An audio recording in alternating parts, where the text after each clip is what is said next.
Seattle Seahawks just exposed the NFL's biggest lie: talent wins.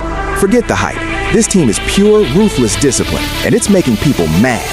Was Super Bowl 60 dominance genius, or a warning shot that everyone else is pretending not to see? Yeah. And if you look at how the Seattle Seahawks went about their business, there is a level of industriousness behind the personality of this team. Yeah. Mike Macdonald, chasing edges, mob ties. That means mission over BS. There's a lot of BS going on with the Dallas Cowboys. Yeah. And a big part of it is owner Jerry Jones. He talked about it last offseason. When it gets a little bit boring, I stir that bleep up. Yeah. But you know what? In Seattle, guess what? They don't have a lot of noise emanating out of the building. They don't look to create headlines because they're focused on trying to do whatever it takes to give themselves a competitive advantage against their upcoming opponent. And that's the thing that people have to understand about trying to succeed at the highest level in the NFL. It is monotonous. It is difficult. And you have to be focused and you have to be locked in. And most importantly, you don't need the people at the top of the organization starting fires that the players and coaches have to put out by answering questions about speculation. They don't have that in Seattle. Yeah. And that's the difference. That's the contrast between where Tank Lawrence was last year and where he's at this year. We got to give him his respect because the brother's a baller. But why he left? Remember, he ain't talking now, y'all. That's why this comment was very fair. He's not talking now. When he left Dallas, That's right. he talked about wanting to be someplace where they prioritized winning. We didn't take him seriously because of those 60-1 odds that Seattle had coming into the season. We forget, I believe the defensive coordinator, Dirty, is that how you pronounce his name? Dirty for the Seattle Seahawks. You know, I mean, when you look at this man, he was the defensive line coach in Dallas for 3 years. DeMarcus Lawrence goes there after 11 years in Dallas because of that man right there. And that man said, I'm in Seattle. I ain't in Dallas no longer. I've been there since for the last 2 years. I was there in 2024 and now I'm here in 2025. I was here and there's a difference night and day. Come on over. And DeMarcus Lawrence said, bump that. I'm going to do that. And took a 3-year deal to go to Seattle. And his first year there, he's a champion after not being able to pull that off for 11 years. Remember, he was critical. Micah Parsons on social media, other players doing things to bring attention to themselves. Jerry Jones, where he would just roll his eyes and he wouldn't say anything about some of the things that were emanating from upstairs. He spoke about all of this or let it be known. Yeah, I'm a member of the Dallas Cowboys, but I expect more of us. And so when I saw him win this championship, I didn't think it was foul what he was saying at all. I think that it's something that the Dallas Cowboys should embrace as a very, very significant warning to their culture. A guy that was there for 11 years that loved the Dallas Cowboys became so disenchanted with the absence of priorities towards winning in his mind that he not only walked out the door, he told you why while he did it, and then backed it up by winning a Super Bowl championship. So now he's in a position to say, see what I was talking about? See the trophy? It's right here. They can't say anything to him. Yeah. And if you are the Dallas Cowboys as an organization, you should be looking deep inside yourself because anybody that looks at DeMarcus Lawrence isn't just going to see a champion with the Seahawks. They're going to see somebody that walked away from America's team to do it and told you why unapologetically, then backed it up and validated it by winning a championship. That's an indictment against the Dallas Cowboys culture more than anything. So then the natural response to this would be, so don't never get it twisted. Focus on celebrating with my guys, enjoying this moment and shoot, leaving the past where it's at. At the end of the day, I'm a Super Bowl champion now. I don't have to, even, worry about situations like that no more. That situation is below me, I'm a champion. What are we talking about, really? What are your thoughts on Super Bowl 60 to start off our Tuesday chat here, Mark? Yeah, I think there's a couple things that resonate with me when I watch that game.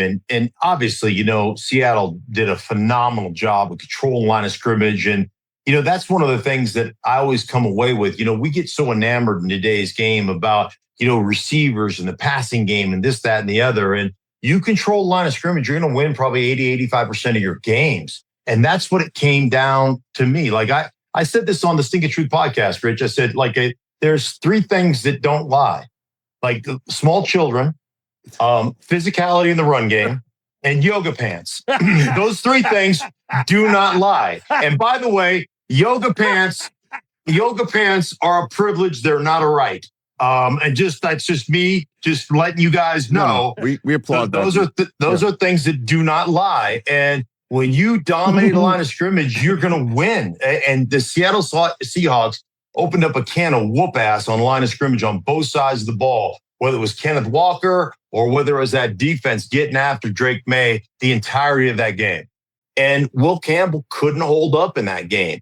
And so what was the adjustment? What were you doing? I mean, the Seahawks, give them credit. Mike Macdonald did a great job of attacking their protections. And one of the things he did was there was a lot of blitz, Witherspoon coming off the right side of the line of scrimmage. What happens when you do that? Well, what happens is you put tight ends over there, you put a running back over there, you turn protection that way. And what does that leave in response? It leaves the left side of your offensive line where there's two rookies one-on-one.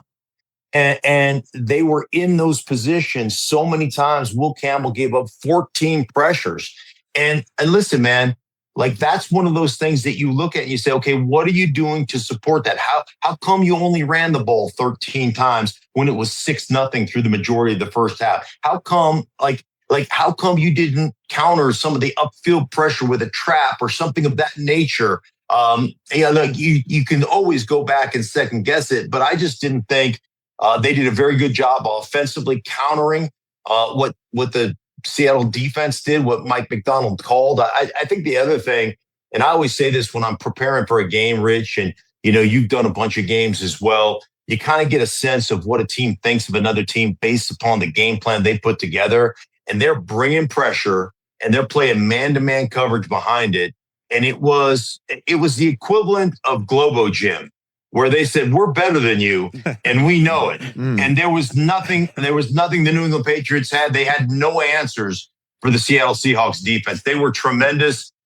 For me, a lot of fun to watch. I know a lot of people thought it was a boring Super Bowl, but for me, it was fun to watch them get after Drake Maye and the New England offense. Well, that's why I'm wondering, were there any answers? I know you're like, maybe one of them gets tipped and picked. Maybe you have one of those moments. I don't know. It just seems like what were the answers to the test? Well, one of the things I would tell you is get into empty, get both of your edges, secured with tight ends, and make sure at least you stop those initial edges. Or at least you help a guy like Will Campbell right off the bat. I mean, at what point, if you're coaching on that staff, at what point did you think all of a sudden Will Campbell was going to figure it out? Was it midway through the third quarter? Like all of a sudden he was going to have an epiphany where he's like, oh yeah, you know what? These things hanging out of my shoulder pads, those are arms, and I'm going to have to start using them to block people. Like, at what point did you think he was going to come up with an answer for himself? He wasn't. So you, as a coaching staff, are going to have to come up with that answer. And they just never, it was as though offensively they were shell shocked, and the answer was, hey, if our defense could get a pick six, maybe, or create a couple of turnovers, then maybe we have a chance to win this game. But clearly Seattle was the better team, and they've been the best team in football for about the last 4 or 5 weeks of the regular season and throughout the playoffs, no question about it. Seattle just exposed the NFL's biggest lie. Talent wins. No discipline wins. And it wins so hard, it makes entire fan bases furious. Super Bowl 60 didn't feel like a celebration. It felt like a warning shot. And if you want proof, it starts with what Seattle doesn't do. In Seattle, there's no noise leaking out of the building, no headline chasing, no ego parade. It's monotonous, brutal focus. Mission over BS. While other teams sell drama, Seattle sells preparation. And that silence becomes terrifying when the whistle blows. Here's the cold math. Control the line of scrimmage, and you win 80-85% of your games. Seattle didn't out-talent anyone, out-discipline them. Kenneth Walker grinding. A defense hunting edges like it's personal. And then came the part that looked like a public breakdown. Will Campbell gave up 14 pressures. 14. New England ran the ball only 13 times, even with it 6-0 deep into the first half. Seattle blitzed off the right, forced protection to tilt, then isolated 2 rookies on the left and ripped the pocket apart. And if that wasn't humiliating enough, Seattle made it psychological. They played man behind pressure like a statement. We know you have no answers. The Patriots looked shell-shocked, waiting for a miracle pick-six that never came. People called it boring. No.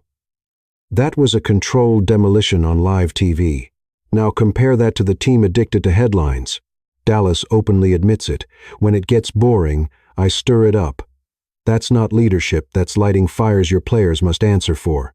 DeMarcus Lawrence spent 11 years there, then took a 3-year deal to join Seattle and won a title immediately. That's not coincidence. That's an indictment, a trophy-shaped accusation. So here's the real question: if discipline can do this, what happens to every talent team when Seattle decides they're next? Yo, mic check 1 to 2, -1, -2. Game over for this video, folks. Smash that like button, drop a comment, and subscribe to stay in the huddle for more. This is NFL Madness, bringing the heat and signing out.